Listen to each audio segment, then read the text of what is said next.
Hello दोस्तों, समान zero से यूट्यूब चैनल पर आप सभी का स्वागत करता हूं।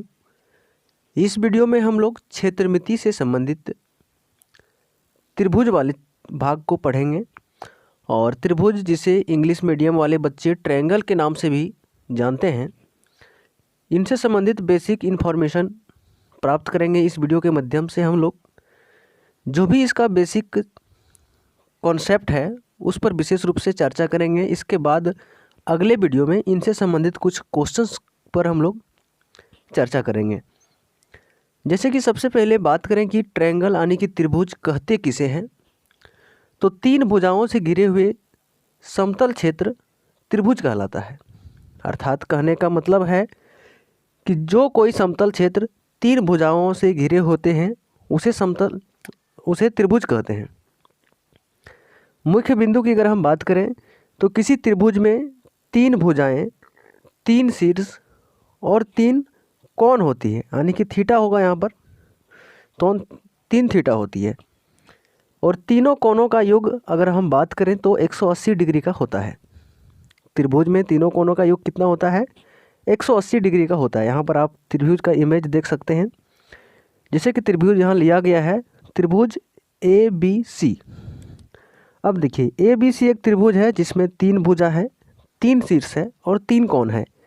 अगर इन तीन कोणों का योग हम अगर जोड़ें तो 180 डिग्री होगा। ठीक है, आगे हम लोग बात करेंगे त्रिभुज के प्रकारों की। बहुत आसान है, त्रिभुज के कुल इसमें हम लोग 6 प्रकार देखेंगे। और पहला प्रकार है समबाहु त्रिभुज। ठीक है, इससे संबंधित हम लोग डीपली से अध्ययन करेंगे। पहले नाम जान लेते हैं। समबाहु त्रिभुज, समद्विबाहु त्रिभुज, विषमबाहु त्रिभुज, समकोण त्रिभुज, न्यूनकोण त्रिभुज और अधिकोण त्रिभुज। इस प्रकार कितने प्रकार हुए? तो कुल 6 प्रकार हुए। अब सबसे पहले हम बात करेंगे समबाहु त्रिभुज की। चलिए, समबाहु त्रिभुज से संबंधित डिफिनेशन और इनसे संबंधित जितने सारे फॉर्मूले हैं उन पर भी हम लोग बात करेंगे। जैसे कि समबाहु त्रिभुज की बात कर रहे हैं तो जिस त्रिभुज की तीनों भुजाएं बराबर हो, अर्थात अगर एक भुजा 5 सेंटीमीटर का है तो दूसरा भी 5 मीटर का होगा और तीसरा भी 5 मीटर का ही होगा। ठीक है, एक भुजा कितनी है तो 5 मीटर है, तो तीनों भुजाएं क्या होगी? 5-5 मीटर की होगी। यह समबाहु त्रिभुज का नियम है और सभी भुजाएं बराबर होती है, जिसे समबाहु त्रिभुज कहते हैं। इसका प्रत्येक कोण कितने का होता है? तो 60 डिग्री का होता है। देखिए, जब सिंपल सी बात है, जब किसी त्रिभुज की भुजा बराबर है तो उसके कोण भी बराबर होंगे। ठीक है, तो इस प्रकार सभी कोण जो होते हैं समबाहु त्रिभुज के वो 60 डिग्री के होते हैं। अगर समबाहु त्रिभुज का क्षेत्रफल का फॉर्मूला की बात करें तो √3/4 गुना भुजा का स्क्वायर इसका फॉर्मूला होता है। क्या होता है? समबाहु त्रिभुज का क्षेत्रफल बराबर √3/4 गुने भुजा स्क्वायर। समबाहु त्रिभुज का परिमाप की अगर हम बात करें तो 3 गुना भुजा, अर्थात भुजा की जो लंबाई होती है वो सब क्या होती है? बराबर होती है। तो 3 गुना भुजा, एक भुजा किसी से मान के चलिए यहाँ 5 मीटर दे रखा है, तो 3 गुना 5 कर देंगे तो हमारा परिमाप निकल जाएगा। इसी प्रकार शीर्ष बिंदु से डाले गए लंब की लंबाई, यहाँ पर अगर शीर्ष बिंदु से कोई लंब डाला गया है तो इसका लंबाई अगर हम निकालना चाहें तो कैसे निकलेगा? √3/4 गुना भुजा। इसको करने से हमारा शीर्ष बिंदु से डाले गए लंब का लंबाई निकल जाता है। ठीक है, आगे हम लोग बात करेंगे समद्विबाहु त्रिभुज की।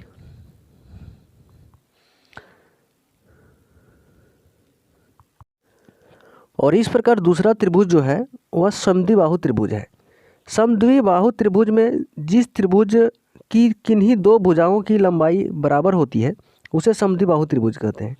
इससे पहले हम लोगों ने देखा था कि समबाहु त्रिभुज, एक नंबर में क्या था? समबाहु। समबाहु मतलब सभी भुजाएं आपस में क्या होती थी? बराबर होती थी। लेकिन समद्विबाहु त्रिभुज में वैसा नहीं है, सिर्फ 2 भुजाएं बराबर है। जैसे कि ए भुजा और ए भुजा, यहाँ पर एक भुजा दिया है 4 सेंटीमीटर, दूसरा भी 4 सेंटीमीटर, लेकिन तीसरा कुछ भी हो सकता है। जैसे कि हमने 6 सेंटीमीटर लिख रखा है, यहाँ कुछ भी हो सकता है, अलग हो सकता है, लेकिन 2 भुजाओं की लंबाई जो होगी वह परस्पर बराबर होती है। उसे समद्विबाहु त्रिभुज कहते हैं। अगर समद्विबाहु त्रिभुज का हम क्षेत्रफल निकालना चाहें तो b/4 √4a² - b² इसका फार्मूला होता है। लेकिन समद्विबाहु त्रिभुज की अगर परिमाप निकालना चाहें तो a प्लस बी, यानी कि 2a प्लस बी कह सकते हैं, इसका जो है परिमाप का फॉर्मूला होता है। क्योंकि यहाँ पर देखिए दो भुजाओं की लंबाई क्या है, परस्पर बराबर है, तो 2a कर सकते हैं, 2a plus B equal to समद्विबाहु त्रिभुज का परिमाप निकल जाएगा। शीर्ष बिंदु ए से डाला गया लंब की लंबाई, अगर इस लंब की हम लंबाई निकालना चाहें समबाहु त्रिभुज में तो क्या होगा, तो under root 4a² minus b² बटे 2 कर देंगे तो हमारा क्या निकल जाएगा, लंब की लंबाई निकल जाता है समद्विबाहु त्रिभुज में। इससे रिलेटेड जितने सारे क्वेश्चन हैं नेक्स्ट वीडियो में हम लोग बहुत जल्द देखने वाले हैं। और अगला जो त्रिभुज बनेगा वह किस प्रकार का बनेगा, विषमबाहु त्रिभुज। विषमबाहु त्रिभुज किसे कहते हैं, तो जिस त्रिभुज की तीनों भुजाएं असमान होती हो उसे विषमबाहु त्रिभुज कहते हैं। अर्थात पहले हम लोगों ने देखा कि समबाहु त्रिभुज जिसका सभी भुजाएं बराबर होती थी, दूसरा था समद्विबाहु त्रिभुज जिसकी दो भुजाएं परस्पर बराबर होती थी, लेकिन तीसरा है ऐसा त्रिभुज जिसमें कोई भुजा आपस में बराबर नहीं होती है, सब अलग अलग होता है। जैसे देखिए यहाँ पर 4 सेंटीमीटर है तो ये 3 सेंटीमीटर है, ये 5 सेंटीमीटर है, सभी क्या है आपस में बराबर नहीं है।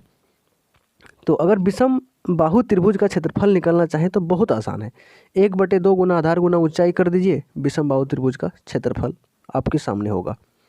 ठीक है, या विषम बाहु त्रिभुज का अगर क्षेत्रफल हिरोन सूत्र जिसको हम लोग कहते हैं उसको भी आप लगा सकते हैं।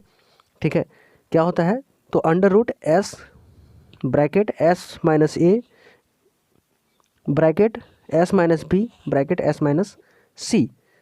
अगर इसको हम शॉर्ट में लिखें तो s बराबर a प्लस बी प्लस सी बटे 2 कर सकते हैं। आराम से इसका विषम बाहु त्रिभुज का क्षेत्रफल निकल जाएगा, जैसे कि हम लोगों ने अभी पीछे वीडियो में देखेंगे निकाल के। और अगला है विषम बाहु त्रिभुज की परिमाप।